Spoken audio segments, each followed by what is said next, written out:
Alegría Macarena, Macarena. Baila tu cuerpo, alegría Macarena.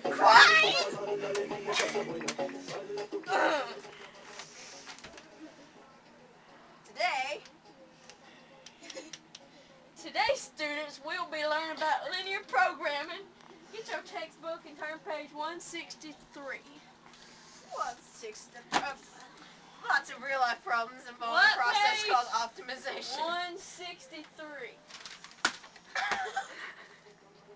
Linear programming is a process of optimizing linear objective function that is affected by a system of linear inequalities called constraints. The graph of these constraints is called the feasible region.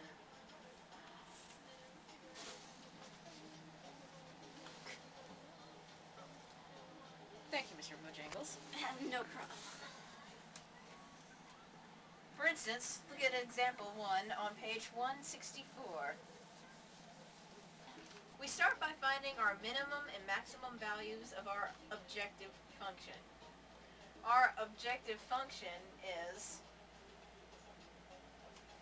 3x plus 4y equals c. We find these values by seeing what is within the limits of these constraints.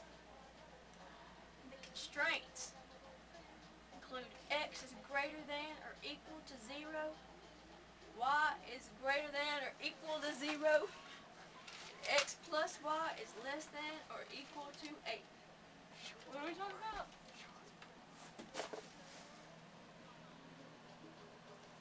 Yeah. Objective function, constraints.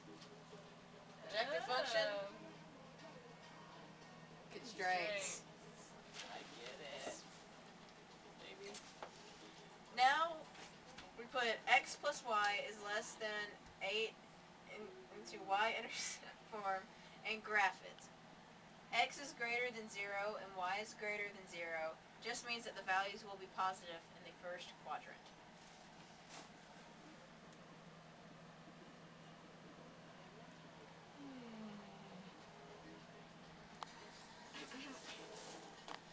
Now, look at all of these vertices and whether there is one line or there is more than one line.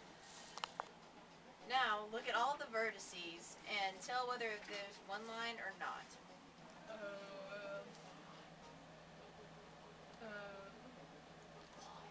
Yes!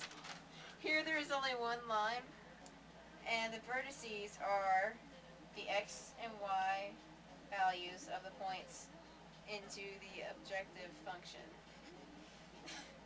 Since there are 3 points, you'll need 3 equations. These are the 3 points.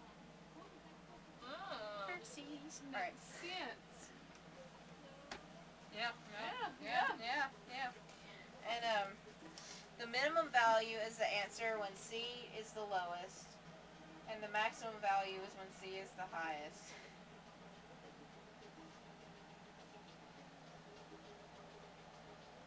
You have to use the objective function in this. What? See? Wait, what?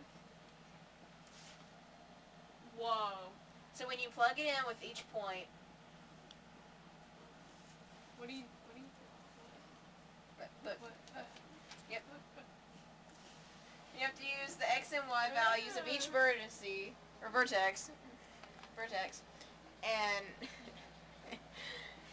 and solve for each equation. And whichever point makes C the lowest number is the minimum value, and whichever point makes C the highest number of the 3, because there's 3 vertices. Oh my gosh, it makes sense! Okay, alright.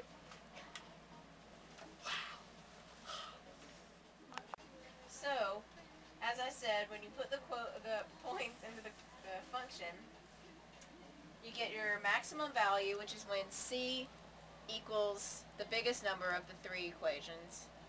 And then you have like the middle, which isn't worth anything, and then you have the minimum value, which is 0. So your maximum value is 32, and your minimum value is 0. So you take the vertices, and you get the points, and you put them in the equation. You get it? I get it. How are we gonna use this in the real world? Leave me hanging. Well, I'm sorry. we will use a real world problem. Cheers!